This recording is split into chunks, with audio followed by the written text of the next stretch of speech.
ꯃꯌꯥꯝ ꯍꯧꯖꯤꯛꯁꯦ ꯏꯅꯝꯊꯥ ꯆꯪꯉꯦ ꯑꯗꯣ ꯏꯅꯝꯊꯥ ꯆꯪꯉꯁꯨꯀꯣ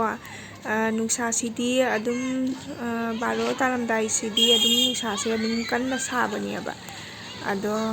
ꯉꯁꯤꯁꯦꯀꯣ ꯃꯣꯏ ꯁ꯭ꯀꯨꯜꯒꯤ ꯁ꯭ꯄꯣꯔꯠ ꯑꯣꯏꯅ ꯃꯥꯜꯂꯦ ꯑꯉꯥꯡꯁꯤꯡꯁꯦ ꯃꯣꯏ ꯑꯣꯖꯥꯁꯤꯡꯅ ꯄꯨꯔꯒ ꯁꯤꯒ ꯃꯣꯏ ꯁ꯭ꯄꯣꯔꯠ ꯁꯥꯟꯅꯔꯤ ꯑꯗꯣ ꯃꯐꯝꯁꯦꯀꯣ ꯃꯟꯗꯤꯔꯅꯤꯕ ꯑꯁꯤ ꯃꯟꯗꯤꯔꯁꯦ ꯃꯣꯏ ꯐꯤꯜ ꯂꯩꯕꯁꯤꯒ ꯑꯁꯤꯒ ꯑꯉꯥꯡꯁꯤꯡꯁꯦ ꯄꯨꯔꯛꯑꯒ ꯃꯣꯏ ꯆꯍꯤ ꯈꯨꯗꯤꯡꯒꯤ ꯑꯗꯨꯝ ꯁꯤꯒ ꯂꯥꯛꯑꯒ ꯑꯗꯨꯝ ꯁꯥꯟꯅꯩ ꯃꯣꯏꯁꯤꯡꯁꯦ ꯑꯗꯣ ꯑꯩꯈꯣꯏꯁꯨ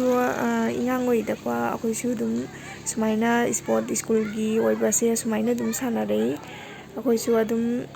ꯁꯥꯟꯅꯕꯗ ꯈꯔ ꯑꯗꯨꯝ ꯄ꯭ꯔꯥꯏꯖꯀ ꯑꯗꯨꯝ ꯐꯪꯉꯦꯕ ꯍꯥꯏ ꯖꯝ ꯂꯣꯡ ꯖꯝꯗ ꯀꯩꯁꯦ ꯑꯗꯨꯝ ꯁꯥꯟꯅꯕꯗ ꯌꯥꯎꯔꯝꯃꯤ ꯑꯗꯣ ꯑꯩ ꯍꯧꯖꯤꯛꯁꯦ ꯐꯤ ꯐꯧꯕ ꯂꯥꯛꯏꯅꯤ ꯃꯊꯛꯇ ꯑꯗꯣ ꯉꯥꯏꯍꯥꯛ ꯐꯤꯁꯦ ꯐꯧꯗꯣꯛꯑꯝꯃꯦ ꯍꯧꯖꯤꯛ ꯑꯩ ꯃꯈꯥꯗ ꯑꯃꯨꯛ ꯀꯨꯝꯊꯔꯅꯤ hello everyone welcome back to my YouTube channel ꯃꯌꯥꯝ ꯉꯁꯤꯒꯤ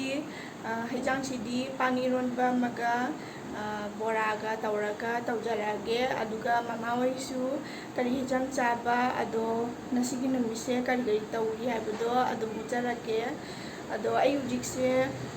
이론바다 탕나바기가 보라 하우나바기가 마찬가지로 우지기 해우자루라게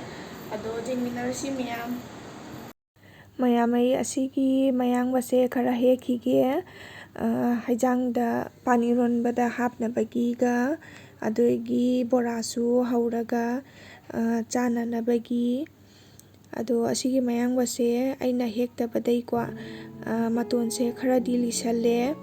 ꯌꯨꯝꯗꯗꯤ ꯀꯅꯥꯕꯧꯅ ꯆꯥꯗꯕꯅꯤꯅꯀꯣ ꯑꯁꯤꯒꯤ ꯃꯌꯥꯡꯕ ꯃꯇꯣꯟꯁꯦ ꯑꯗꯨꯝ ꯍꯦꯛꯇꯕꯗꯒꯤ ꯃꯊꯪ ꯑꯗꯨꯝ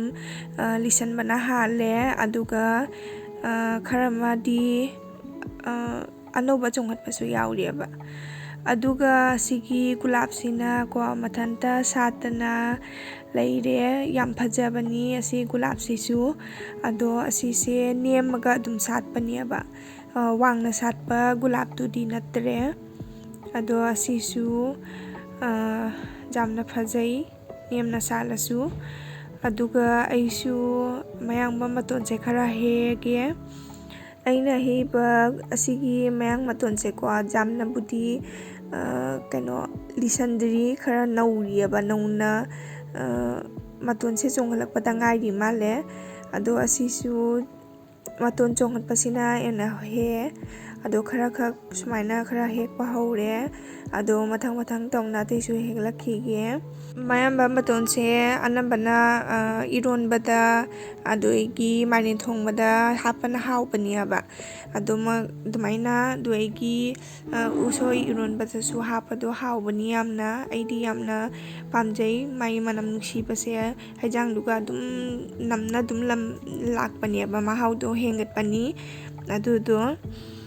ꯑꯗꯨꯒꯤ ꯑꯁꯤꯁꯦ ꯑꯩꯅ ꯍꯦꯛꯏꯁꯦꯀꯣ ꯅꯨꯡꯁꯥꯁꯦ ꯁꯥꯅ ꯑꯗꯨꯝ ꯍꯦꯛꯏꯅꯦꯕ ꯁꯥꯔꯁꯨ ꯁꯥꯅ ꯑꯗꯨꯝ ꯍꯦꯛꯑꯦ ꯉꯁꯤꯁꯦ ꯅꯨꯡꯁꯥꯁꯦ ꯑꯗꯨꯝ ꯁꯥꯅ ꯑꯗꯨꯝ ꯂꯩꯔꯦ ꯉꯁꯤꯁꯦ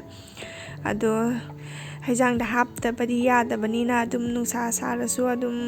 ꯍꯦꯛꯑꯦ ꯍꯩꯖꯥꯡ ꯊꯣꯡꯅꯕ ꯑꯁꯤꯒꯅ ꯄꯥꯟꯁꯦ ꯂꯩꯔꯦ ꯑꯗꯨꯒ 우모록ꯁꯦꯀꯣ ꯑꯃꯈꯛ ꯑꯩ ꯏꯊꯟꯇ ꯆꯥꯅꯕꯩꯅꯦꯕ ꯑꯗꯨꯒꯤ ꯑꯁꯤꯒꯅ ꯌꯣꯡꯆꯥꯛꯁꯦ ꯇꯤꯡꯅ ꯊꯝꯃꯦ ꯑꯗꯨꯒ ꯁꯤꯒꯅ ꯃꯌꯥꯡ ꯃꯇꯣꯟꯗꯣ ꯇꯤꯡꯅ ꯊꯝꯃꯦ ꯑꯗꯨꯒ ꯁꯤꯒꯅ ꯉꯥꯁꯦ ꯂꯩꯔꯦ ꯑꯁꯤ ꯕꯖꯥꯔꯗꯒꯤ ꯂꯩꯔꯛꯄꯅꯦꯕ ꯁꯤ ꯃꯅꯥꯛꯀꯤ ꯕꯖꯥꯔꯗꯒꯤ ꯑꯗꯨꯒ ꯑꯁꯤꯒꯅ ꯑꯂꯨꯁꯦ ꯁꯦꯝꯃꯦ ꯑꯗꯨꯒ ꯉꯁꯤꯒꯤ ꯍꯩꯖꯥꯡꯁꯦꯀꯣ ꯁꯨꯃꯥꯏꯅ ꯑꯗꯨꯝ ꯆꯥꯔꯅꯤ ꯑꯗꯣ ꯑꯁꯤ ꯑꯩꯅ ꯄꯥꯟꯁꯦꯀꯣ ꯌꯥꯝꯅꯕꯨꯗꯤ ꯇꯧꯗꯔꯦ ꯑꯩ ꯏꯊꯟꯇ ꯆꯥꯅꯕꯩꯅꯤ ꯑꯩꯅ ꯑꯗꯨꯒ ꯑꯁꯤꯒ ꯌꯣꯡꯆꯥꯛꯁꯦ ꯂꯩꯔꯦ ꯌꯣꯡꯆꯥꯛꯁꯦ ꯑꯌꯨꯛꯇꯩ ꯇꯤꯡꯅ ꯊꯝꯕꯅꯦꯕ ꯄꯣꯛ ꯊꯣꯡꯅꯕꯒꯤ ꯑꯗꯣ ꯎꯆꯤꯛꯁꯦ ꯈꯣꯛꯄ ꯌꯥꯔꯅꯤ ꯍꯥꯏꯅ ꯎꯆꯤꯛꯁꯦ ꯈꯣꯛꯑꯦ ꯃꯀꯨꯁꯦ ꯐꯨꯠꯄꯗ ꯍꯥꯞꯇꯣꯏꯅꯦꯕ ꯃꯀꯨꯅꯦ ꯀꯩꯅꯦ ꯍꯥꯞꯄꯗꯤ ꯃꯥꯏ ꯃꯀꯨꯗꯩ ꯑꯃꯨꯕ ꯃꯆꯨꯁꯦꯀꯣ ꯑꯗꯨꯝ ꯍꯩꯖꯥꯡꯗꯨꯒ ꯄꯥꯟꯗꯨꯒ ꯑꯗꯨꯝ ꯆꯨꯁꯟꯒꯅꯤ ꯑꯩꯅ ꯃꯀꯨꯁꯦ ꯈꯣꯛꯇꯣꯛꯑꯒ ꯑꯣꯏꯅ ꯍꯥꯞꯄꯅꯤ ꯑꯗꯣ ꯑꯩꯗꯤ ꯑꯗꯨꯝ ꯌꯣꯡꯆꯥꯛꯁꯦ ꯑꯗꯨꯝ ꯄꯥꯝꯃꯦꯕ mayamdi pambibra aidi adum haijangda ironbada adum angobada su hapado adum pami ado aise ngasi sidi ironbada khara hapani aduga nga thonggani aba aduga su khara hapani aduga sigana ko pan se hape ai kukar da oina kamani ising se khara hape jamna budi haptare panina ngatangda adum mungani aba jamni sing budi haptare aduga jongchaka ko hapani khara jongchak khara hapani aduga makum khumjalaga ko adum 5 minute 10 minute dumaina adum khara thammani ngahak adugagi adum munbani panina jamnasu kambaisu mathau tade mayamba matonse asise ngasai tingna thamambado adudo bukham amada lathokpire aduga jenamse jumgi jenam duni ado asisu jamna kona thamme khamsida ado asisu soire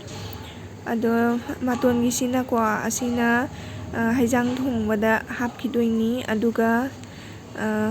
bora haunabagi jenamga mayamba matonse ase ngasidi ko ai sangna dum bora se haurage tawbani mayam nga thongnaba alu se hana ngobire aduga sigana nga baji se ngang fry tawbasidi ko ai video dona mahudare adu thongakhige haijang se thongba loire aduna phadigom se chaisale mathakta ado hojikti phadigom se thokpa matamdina haijangda hapadi haubani aba ado hapchale hojik se khang asabada thau se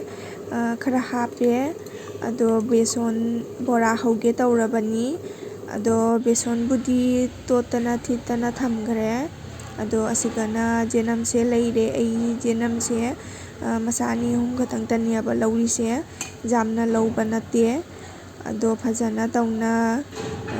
naphalle beson se jenam sida aduga lokhallaga phajana tawna tapna tawraga adum khang asabasida hapchalle ado aidi yamna budi haudabani aba asangba se jenam asangna tawbase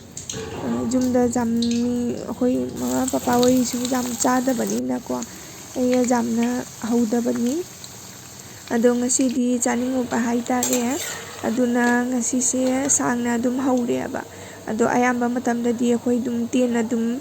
jenam se kukumna soraga dum hauye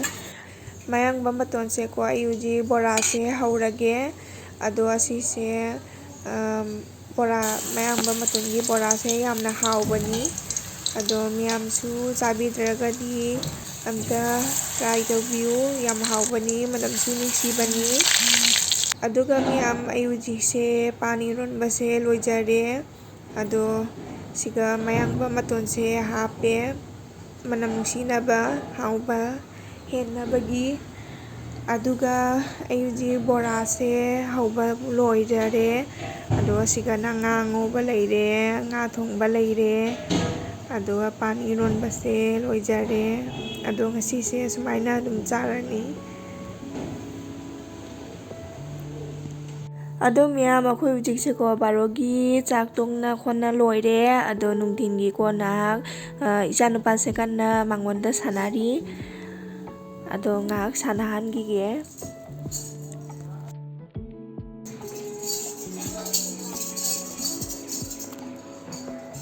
Terus sonda yang udah sonda ado miyam maigi video se miyamna nuksibiduna like share subscribe tawbiramu ado ngasigidi matang asida loisanjarage miyam bye bye